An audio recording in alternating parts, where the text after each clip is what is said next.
Nzembo ya bayuda totangi lelo ezali nzembo ya kukumisa ya nkembo ya kopesa lokumu na Nzambe. Toyebi te tango tozalaki bana mike pe tango tozalaka bana mike obie mwana nyonso ya moke soki olobi na ye te bongama tobima mwana azalaka na esengo parce que mwana nyonso ntango azali moke préoccupation na ye ezali kaka kosakana ntango baboti basinterese na ye ke babimisa ye moke epesi esengo po yebi ke bakokreire eloko moko ezali ke kopesa esengo soit bakomema ye soki omemi l'église ayebi ke kuna okende kutana baninga na ye bakosakana omemi ye na part ayebi ke kuna okende kutana na bato mpo akomona kuna meme ata bayebani te bakosakana donc partout mwana moto akendaka azalaka na esengo. Mais au fur et à mesure moto azali kokola abandi kosentir balimite na vie na ye azali komona ke likambo oyo nabandaki komona yango ke neti ezalaka kaka ke elekaka me nakoki komona ke boye awa neti eza kokala ezoleka lisusu te. Donc au fur et à mesure moto azali komona balimite na vie na ye mais au même moment azali komona balimite na vie na ye au même moment mpe moto adécouvraka ke na mokili mpe ezali na moto oyo azali na balimite te moto yango ezali Nzambe.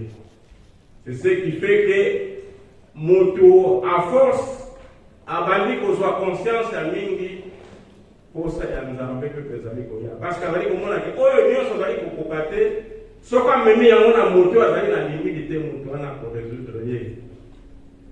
Alors à peu près image ezali na biso moto tangi ezali ya kolakisa na biso te ndenge tokolaka na esengo na makambo nyonso bazali kotika nango na vie esengo wana mpe yango ifo tokontinuaka na yango ntango tozali koyeba ya Nzambe parce que Nzambe azali solution na baproblème na biso. Soki vie na biso ezali kotungisa biso ezali kopesa biso mawa parce que tozali kokoka makambo te po totiaka na motu ezali na motu oyo makambo nyonso biso tokokaka te ya kokoka yango. Alors ntango ozali na likambo oyo ozali kolembana kozali komema yango na motu akokaka yango en tout cas na motu nyonso ntango azali komona solution na problème na ye en tout cas esengo esalaka ye. Donc biso ntango toyaka epai ya Nzambe toyaka epai ya solution. Donc ntango oza kokende epai ya solution bakendaka epai ya solution na mawa te parce que oyebi ke okoki kozwa mawa te okoki kozwa esengo na yango balobi na biso ntango tozali kokende epai ya Nzambe tokendaka na esengo epai ya Nzambe bakendaka na mawa te. Totangaki mokanda ya mibale ezali mokanda ya mibeko. Tango batangelaka biso mibeko na landaka mwa badetail mingi oyo namonaka yango ezali très intéressant. Lokola te balobaka na biso te mibeko eyaki mpo te promese epesamaka na bana ya Israel na koko na bango Abraham te Nzambe akopesa bango mokili oyo etangisaka miliki na miel. Tango yango ekokani eke bango esengeli bakende mpe na mokili yango esengaka te batinda wana bato bakende kotala. Alors balingaka toretenir na detail ya liboso ke promese ezalaki te ya mokili oyo etangaka miliki na miel. Ntango yango ekoki esengeli bakende na mokili yango batindaki bakenda kokomba banongi bato bakende na koyeba donc baespion. Et puis détail mosusu ezalaka important oyo esengeli toyeba ke banda na Égypte tina Israël donc la Canaan pas donc kokende s'il faut qu'on mesure distance ezalaki distance ya 623 km.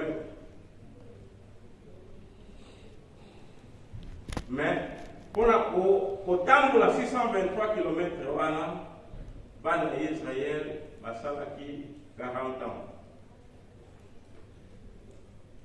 Naza kopesa badetail oyo mpona kolingana meka kokota mpe na likambo na biso. Parce que le 14 janvier 1988, Papa Mfumalongo akendaki na Mbanza Congo. Tanga komi na Mbanza Congo, video ezali bato ekotala mpe na YouTube. Kuna na explication na kopesa expliquer bango ke Mbanza Congo ezali mboka etangisaka miliki pe na miel. Pe apes a expliquer bango ke Mbanza Congo ezali mboka eza entouré na ba montagne oyo elakisi te esika Nzambe avandaka.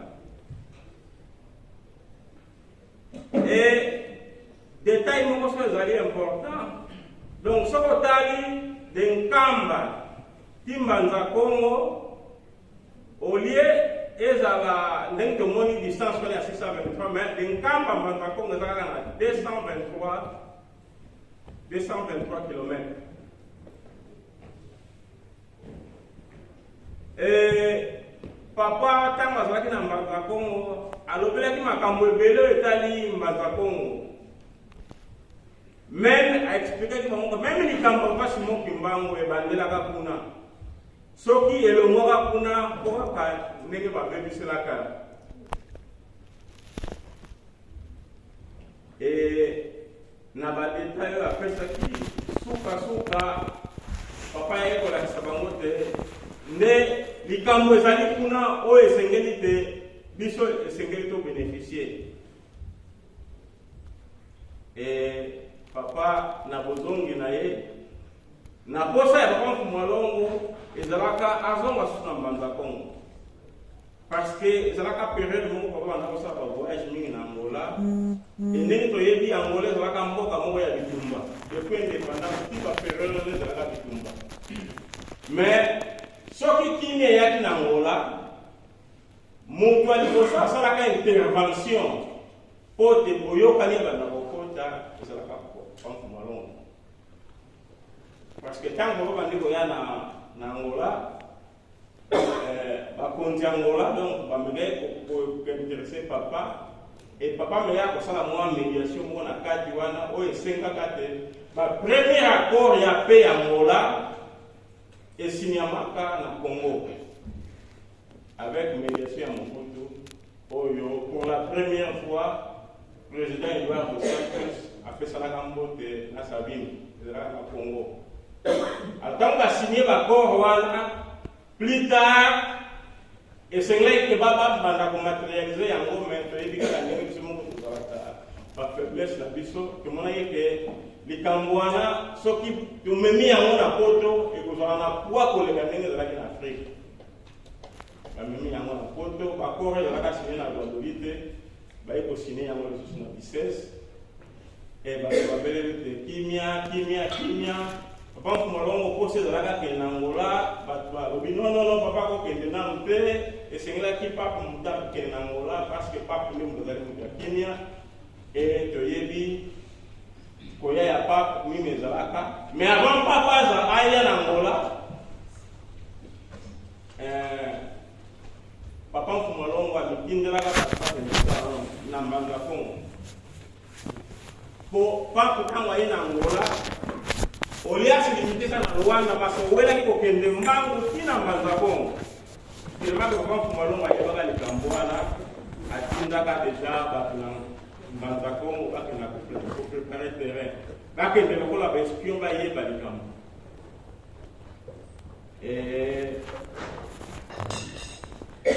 Tango kambwana esalami donc pa aye ba espion la ki ba faire rapport pa ya papa et papa posa na ezala kazonga mais papa azonga ki lisusu na Angola te na ezala ki fallait na 90 pays azonga ki lisusu na Angola te et puis ti likambo ye kokende toye komona te papa ekotika biso na nzoto tokei likambo ki papa Simon Kimbangu kyanga na yo kokumba kaka après à partir de 2011 tango d'abord réhabilitation papa Simon Kimbangu de Salami, non, conférence internationale de Salami, réhabilitation papa Simon Kimbangu. Après, tango bankumu baye kozom sami bape ko pesa famille kana na mbanzangungu kuna ne papa ya kozwa ikanisi ya kolobele de suste singeli to kina na mbanzangungu. Alors, so na ko pesa ba détail wana nyonso ezali pona kolakisa te bana Israël pour la distance, il y a 623 km parce que c'est 40 ans. Kamba, Kimbanza, Congo, 223 km. Là, on s'est rappelé, en 2018, ans, qu'il y a un centenaire, na transport autozoa qui autozoa na yango. Donc, na retour d'un Kamba, Tiluanda, pour Kamba, Tiluanda, les a 823 km. Le salaire qu'on a pour le moment. Pour le long, Kamba à 9h, nous avons se rappelé par 16h, nous avons traversé Mbanza Congo, et la minuit, nous avons été dans Luanda. Mais, tout ça, papa, les Kambunabiso, donc, depuis 1988, quand nous avons été dans Mbanza Congo, pour ça, les gens qui n'ont pas rien, mais d'ici Koyo, Likambo, les gens qui ont été aussi. Parce que là, au moment où les gens qui ont été battus, Bana Israël, Batambola qui n'a pas colo. Mais biso to zali kotambola na molimo. Kotambola ya biso bakimbangiste ezali na molimo. Et depuis 88, papa Kumbalongo azalaka na Mbanza Congo alingaka azonga na 91. Siko totali tina mikolo tokomi déjà mikolo ezali kopusana. Donc s'il faut compter, donc ce qui tokomi na 2028, donc à peu près 40 ans peut-être. Pour la distance kaka ya 223 km.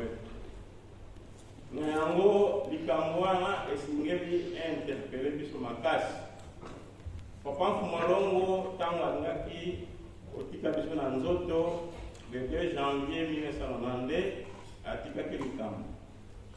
Alors bi soki tozali lisusu na nzoto batuni bino baba balobaki nini? Boloba te papa te yaki biso bolingo mibeko misala. Voilà, résumé à l'Iboso, par contre, moi, l'homme, à ça qui n'a rien à nous. Parce que les Cambodges, les alliés, pour tourner autour de la Colombie, na bonjour, les alliés, comme on a Québec, les alliés, pour s'agiter, mais les Cambodges, on peut faire la carte. Parce que nous avons pas fait ça pour faire les Cambodges, mais les Cambodges, nous avons la salité. Premier résumé le 2 janvier contre Molon Atier, Atier n'a arrivé par le 8. Ce qui va tout les minots, Bolo Bakade, Bolingo, Mibeko, Misala. Et la masse, Tango, Papa Fumalongo, Avanda et Lissousou, Naba, Naoyo, Bango, Babot, Nabonzoto, parce que la dernière rencontre avant d'être à Bango, après ce qui va une sorte de résumé à Mibeko. Alors, bien avant, dès que nous avons boyé, batté, Bogoti Kalana, Papa Fumambanda. Papa Fumambanda a ce qu'Akami était, Kasibino, Obanda, Osekisaye. Et les Cambouana presque, il y a un bon mot, parce que nous manquons un peu de l'exception. Ce qui nous a amené à se périr, Bisso, Tozuma Pamboli. Donc, Bisso Bandimi, na ntina na mibeko mokumba na biso ezali ntango nyonso tosepelisaka Nzambe. Soko zali komituna ndenge ngai nakobanda kotosaka mibeko facilité résumé ya mokuse peut-être yango wana sepelisa Nzambe okomona te mibeko nyonso okokoka kosalela te okomona ekozwa nzela parce que ntango osepelisi Nzambe soko asepeli yo okozwa mapamboli mpe makambo mingi obanda okokoka kosala te Nzambe akofungolela yo. Na yango tozali kozela likambo ya motuya ndenge tolobi likambo wana ekoya na salite te. Likambo wana ezali kosenga bopeto et pour topetoma tozali na deux résumé ya mibeko. Résumé ya liboso mwana masalaki alobi te tozala bana na bolingo, tozala bana na mibeko, tozala bana na misala. Tango asangani elongo na bana babwaki na bonzoto apesi biso résumé ya mibeko alobi te bosepelisaka Nzambe boto soki Nzambe asepeli bino bozwi mapamboli. Mama ya likambo na biso totangi ezali na mokanda ya Matthieu. Texte totangi oyo pe na sepeli nango lisusu mpona badetail oyo Nkolo Yesu apesi na kati, surtout na bademarshe oyo asali. Nkolo Yesu azalaki komona te mikolo na ye ezalaki kokenda suka. Alors posa na ye ezalaki te, donc neti azalaki na mwa kotungisama e alingaki likambo wana epesaka la solution na mabondeli. Mais tala démarche ya Nkolo Yesu. Nkolo Yesu azwi banyikoli na ye nyonso amemi bango na jardin ya Getsemane. Tango bakomi na jardin ya Getsemane, Nkolo Yesu alaki na 12 apôtres. Tango amemi banyikoli na ye, d'abord il faut kokonte ke ti tango bakendaki wana oyo alingaki koteka ye azalaki susu wana te. Donc Judas azalaki te, donc batikali 11. Et sur les 11, donc, dans la commune à jardin, a vu d'abord 8 à qui vont les bandés. A vu le boutique a vu Pierre, Jean, Jacques, a poussé dans le moment où on les bosso. A vu 3 disciples, a poussé dans le moment où on les bosso. Et quand on a poussé dans le moment où on les bosso, a lié mon le soir, c'est sous moi quelque part les bosso, à la bandit au bon là. Alors démarche moi na moni na moni yango bon na moi analyse à monter na salle na moni yango très intéressant yango na ngaki to kabulango na bino na mokolo molelo parce que zali démarche pour que zali ko la sa peu près situation ya biso bandimi na monde pe particulièrement ya biso bakimbangiste. Kimbangiste azali n'importe quelle mondimité. Kozala kimbangiste ezali likambo ya volonté te, mais ezali likambo ya vocation.